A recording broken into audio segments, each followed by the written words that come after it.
It's Depeche Mode, the podcast.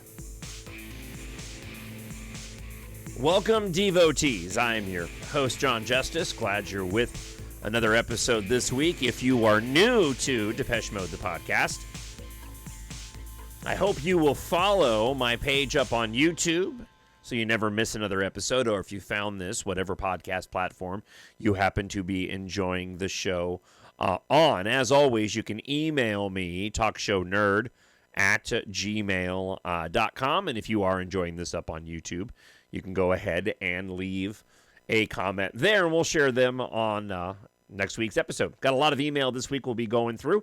Looking forward to covering that. Also, another anniversary for Violator's release. I want to talk a little bit about some surprising facts. I say surprising. I put a quotes around that.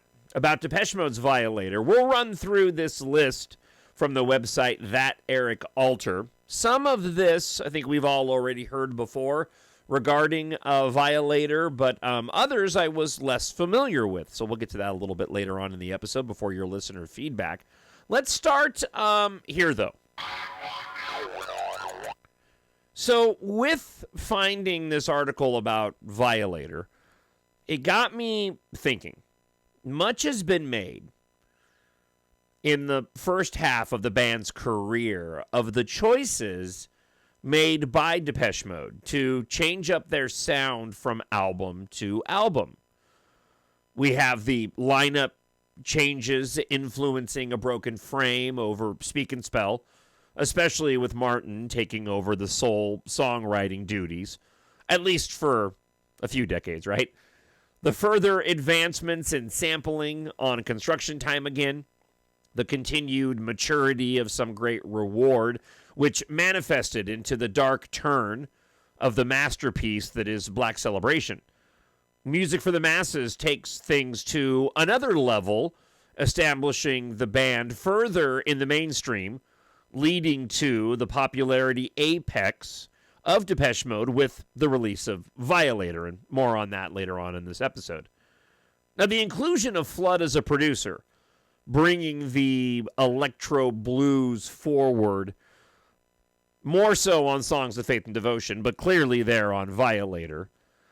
Right. With DM's popularity at its height during that time, getting into Dave's drug addiction, Martin's drinking, Alan's increasing frustration over not feeling like he was being respected in the band, and an over-desire to avoid Violator 2.0, we get the deeply rich, moving, and satisfying Songs of Faith and Devotion.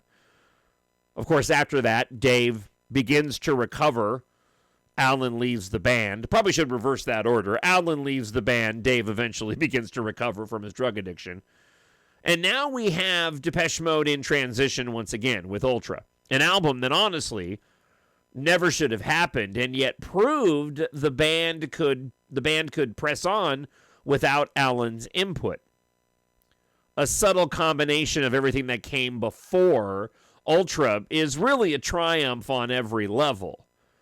Now is where I want to focus, though, and provide my own thoughts, because much of what I've laid out is pretty well known within the band's history, as is the next few albums. But then the band begins to sort of shy away from releasing documentaries attached to the band. And I think a lot of this comes with the time, the length of distance between releases, not waning popularity, but certainly not the apex anymore, right? And so therefore we don't get as much documentary and background material on the more recent albums over the course of the past 10 years or so than we did for the band's first part of the career, or 2/3 of their career. Exciter returns the band, however, to its electronic roots, with stripping down and slowing down. Martin admittedly was suffering from writer's block at the time, and also taking cues from the electronic music scene during that era in the early 2000s. Exciter, once again, found the band in transition while further finding its footing in the years after Alan's departure. Ben Hillier, the producer, said of Playing the Angel that he wanted the band to sound grittier. You had a bit of the blues returning, but a dash of Nine Inch Nails in the mix when it comes to Playing the Angel.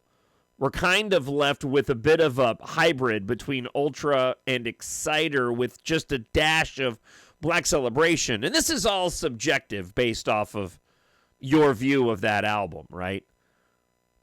Now, fueled by Martin's eBay electronic instrument purchases, once again, it would seem the band would revolt from the raw electro sound of Playing the Angel to a more electronic-focused album, wholly different than that which came before in Exciter or Violator, or even earlier in their career. Sounds of the Universe is, really a unique album, an album that I enjoy quite a bit. A low mark when it comes to Anton Corbijn's artwork attached to that album.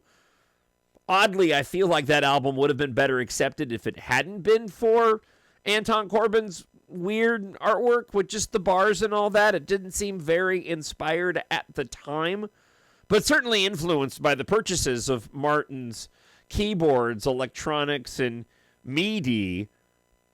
It's interesting to me when it comes to Sounds of the Universe because, again, it's a very electronic album, but certainly not in the way that the band had shown us before in those previous records.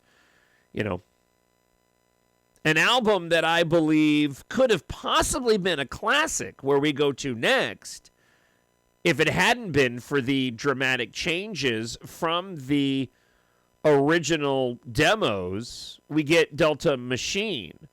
Again, we have the hint of the Playing the Angel rawness in Delta Machine. But yet, once again, the band takes another turn, going all the way back to the politics that hadn't been so direct and in your face since really Construction Time again, with the not-so-popular Spirit. Now, they had a new producer in James Ford. Questionable, in my opinion, instrumentation choices on Spirit, and the lyrical influences based off of geopolitical themes combined with Dave's drug-addicted inspired tunes. Once again, DM creates a rather odd addition to their discography, an album that kind of sits off by itself while still hearkening to a few things that came before it. And yet, once again, faced with a massive time gap and the loss of Fletch, Depeche Mode emerges with their most inspired release, since for most people they say Ultra, I say Songs of Faith and Devotion. Memento Mori proved, after decades and lifetimes, that they are still the innovators they have always been. I hope that one day we'll get the documentaries for Delta Machine, for Spirit. I love the documentary for, or actually documentaries, there's a few of them, for Playing the Angel. We got, a hint of one, for Sounds of the Universe. We got a smaller documentary for Playing the Angel, but it's really Delta Machine, Spirit, and Memento Mori that I would love to be able to get some, a nice, complete documentary along the same lines of what we got on the remastered series. And that just depends on whether or not they shot any footage during that. I have to imagine that they did. It makes me wonder, when it comes to the things that we're waiting for announcements on, the Mexico documentary, which is going to happen at some point, the release of those 4 unreleased Memento Mori tracks, you've got to imagine that there's documentary footage that was shot for those other releases of Delta Machine and Spirit, along with Memento Mori. When they see the light of day, if they see the light of day, really ends up being the question. All right, from that, Eric Alter. 5 surprising facts about Depeche Mode's Violator. Now listen, whenever I see an article that says surprising facts, I'm just going to assume that they're not all that surprising at all.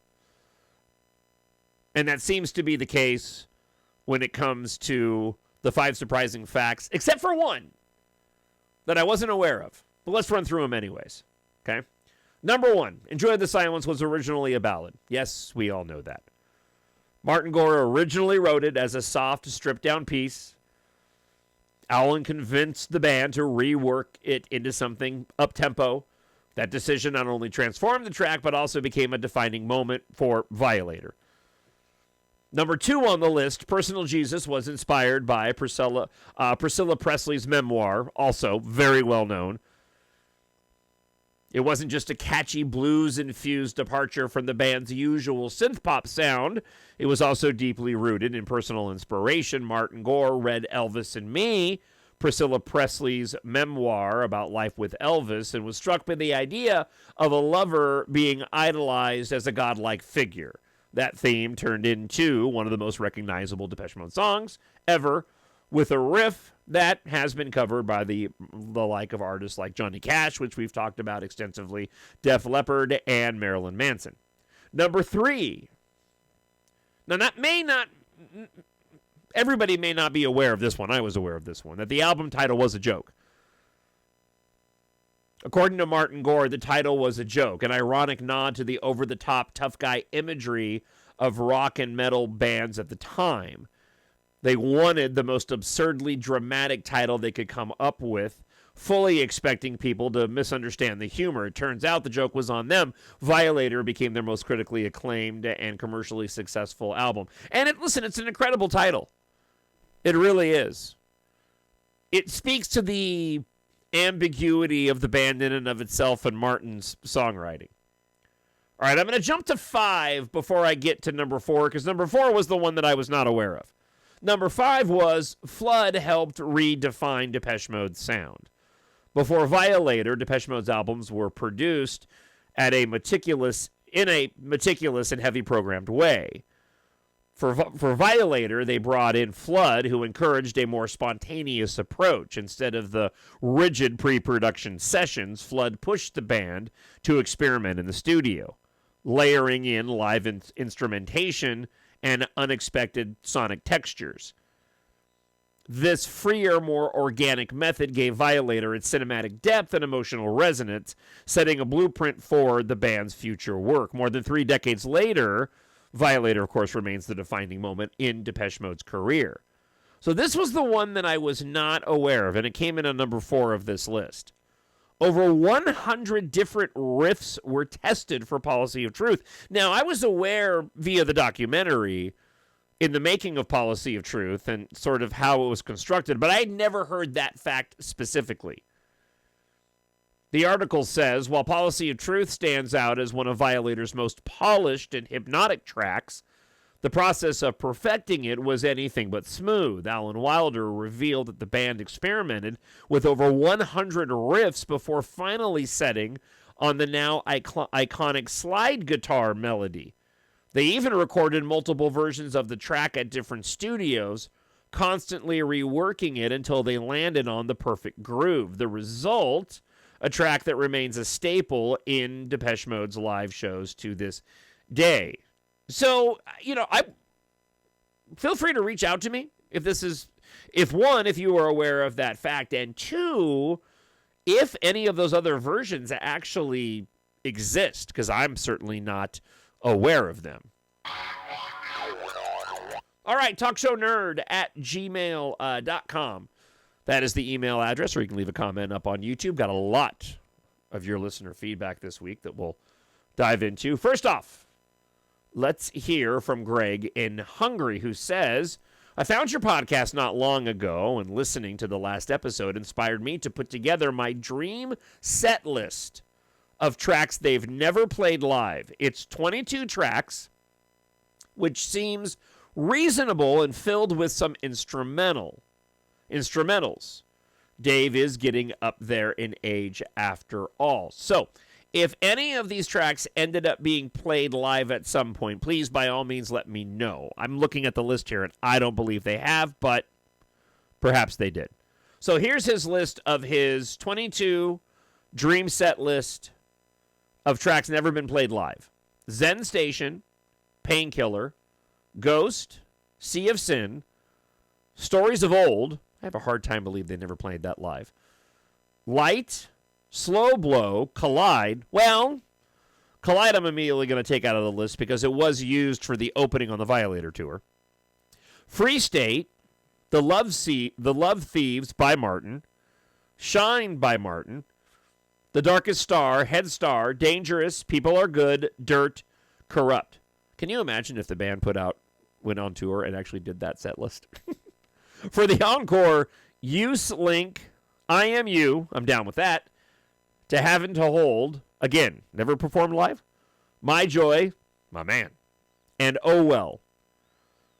I can see the dynamic work while the instrumental tracks would be unusual. I personally wouldn't mind them at all. I'd love to know what you think. Listen, it would be interesting. I wish the band would go out there and do what Metallica does and do 2 nights with completely different set lists. I think there would be a revolt from a lot of the casual fans if that ended up being the set list for a live show. But I certainly would go and see it in a heartbeat, Greg. Thank you so much for the email. All right. Next, let's hear from... excuse me here. Getting my mouse is not cooperating with me. Let's hear from Jeff. Jeff writes this. Discovered Depeche Mode in my sophomore year of college. Black Celebration met me at a time when I was deep into new wave of finding nights at clubs in New York City when they played alternative and slowly moving towards becoming goth. Saw them in concert multiple times on that tour and again for Music for the Masses. I was traveling and missed the U.S. part of the Violator tour. Depeche Mode is the soundtrack of my life. And I took my wife to the beginning and the middle and end of the Memento Mori tour in California. What I've missed is the European tour experience. I hope Martin and Dave find at least one other album and tour in them so I can see them in Spain or France or Germany. I just can't get enough. Yeah, none of us can, Jeff. Thank you so much for the email. All right, let's go, and we will talk with and hear from Evan. Evan writes this. The challenge was given to list our top 3 consecutive DM tracks from a studio album. Well, the challenge was accepted, and much harder than I anticipated. Going into this exercise, my first choice was Waiting for the Night, Enjoyed the Silence, Policy of Truth from Violator. Although I love these songs, I wanted to find an alternate to what I consider low-hanging fruit. I continued scrolling through each album and was surprisingly struck by the Spirit album. Though I agree with the masses that this album is one of DM's most divisive, there is something very special about the 3 following tracks, Cover Me, Eternal, and Poison Heart. These tracks, to my ear, seamlessly flow into one another. Are they their own merit top DM songs? No way. But in the course of looking at a triple threat, we start to see atmospheric strings of Cover Me and perfectly crescendos at the tail end of Poison Heart. I encourage all to give it a shot. I found it to be amazing. I'll have to see. Only because just this week, Eternal popped up on a playlist just randomly. Hadn't listened to that song in a long time and tried to just sit with it as I was driving in. Just wanted to kind of be in the moment with the song because it never really grabbed me, and it didn't grab me that time. Now, perhaps within the context of those 3 tracks, because I love Cover Me, as do so many fans, and I absolutely adore Poison Heart. It's my favorite song off that album. Maybe Eternal serves as a nice bridge for those 3 tracks, so I'll give that a shot. I also wanted to share an idea I had regarding what I would love to see DM do for their final tour, whenever that comes to be. I would love to see DM invite Erasure and Recoil to open. Not only would this allow for a full celebration of the amazing songs created by Vincent Allen, but it would also provide a great opportunity for some stage collaborations to celebrate the full history of Depeche Mode. One could dream, right? Yeah, that's a fantastic idea. Keep up the amazing show. Oh, thank you. Always look forward to your next episode, says Evan. Well, thank you, Evan, and thank you so much for the kind words. All right, DJ Sparkle in San Francisco, catching up on the podcast. I mentioned Gunship, which I'm glad to hear you give a shout-out. The genre that they're in is called synthwave. Yep, incredibly familiar. I actually helped start the first synthwave club that I'm aware of back in 2012 in San Francisco called Turbo Drive. We would play music such as you described with videos on the monitor of stuff like Knight Rider, Tron, and that kind of imagery. The pandemic, unfortunately, killed it off. Not many people go out much except for us Gen Xers, which is odd. So I'm not sure if you've heard of them, but in a couple of weeks we are seeing FM 84 live, which is another great band like this. Anyways, take care and thanks for the pod. You know, I've heard of FM 84, but I have not checked out any of their music. I will certainly go and do so. All right, let's go and hear from the Fixer UK. Here in the UK, back in the 80s and 90s, as a fan from the beginning, I received much of the same ridicule, especially, talking about last week's episode, especially through Martin's questionable stage. I always stuck to my guns and my devotion and would say, just wait and see, as I knew and had faith that their music was special and last through the time and be influential. Well, here we are today, justified. I have a limited edition, authentic, personal, signed, framed postcards from the VHS of Strange in my living room, which some might consider a little homoerotic of the band, but I don't care, as I'm faithful to them regardless. Even my daughter comes with me to the concerts and has the rose tattooed on her back, as Enjoy the Silence means a lot to my family. On another note, the first film I know of that contained a Depeche Mode tune was called Dangerously Close, which contains A Question of Lust. Another is Earth Girls Are Easy, starring Jeff Goldblum and Jim Carrey, which features Route 66. P.S. That part of Cocaine Bear had me in hysterics. That movie, oh man, I did not enjoy that movie. I wanted to really like that movie, and I love those types of films. But man, it just did not work for me on any single level at all. All right, let's go and hear from Ali Jaffrey. Hello from the lovely island of Mandanaria. I hope I'm saying that right. Mandanaria.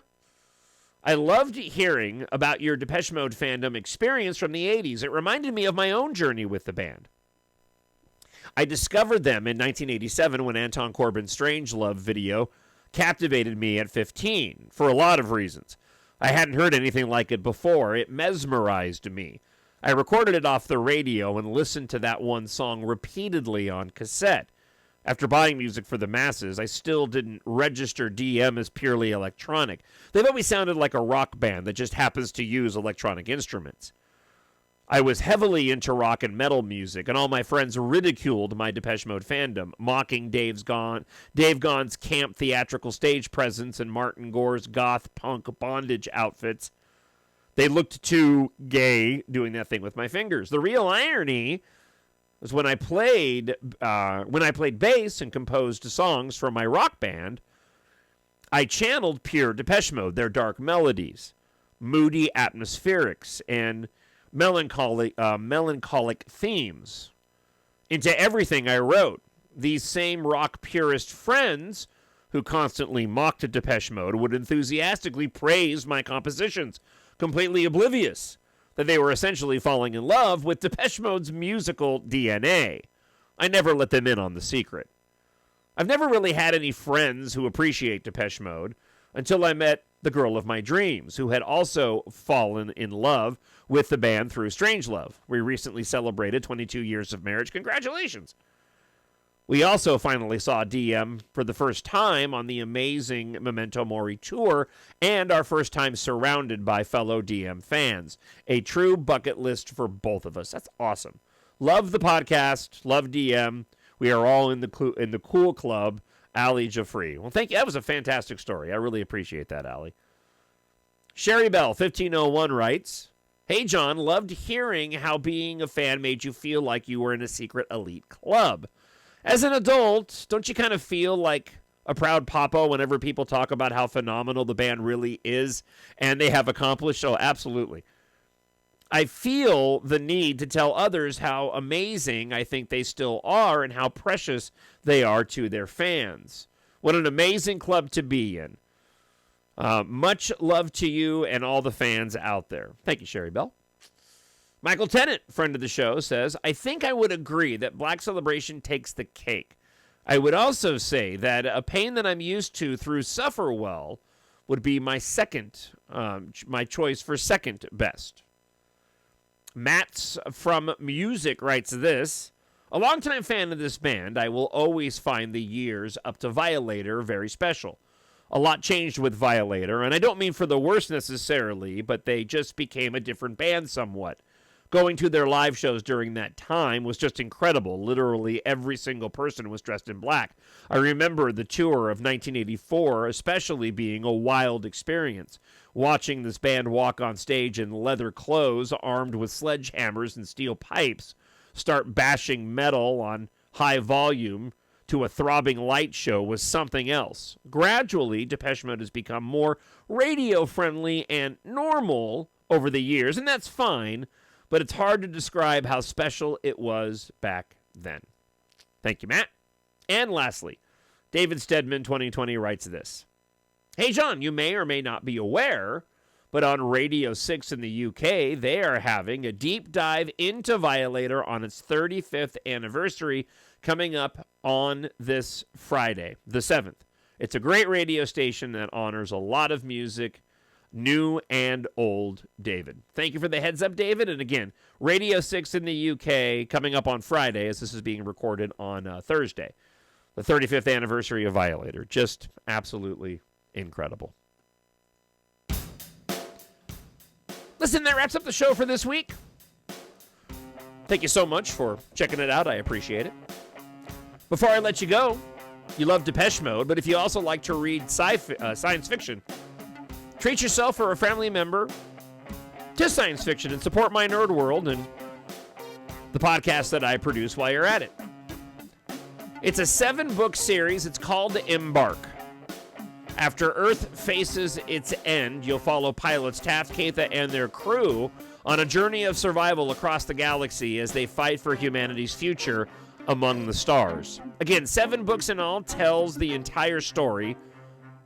2 trilogies with a book 4 in the middle that serves as its own story, but also a link in all 7 books in the series. EMBARK Book 1. Deep inside D-Corp, the planet's largest civilian and military spacecraft factory, an industrial accident has set off a catastrophic chain of events.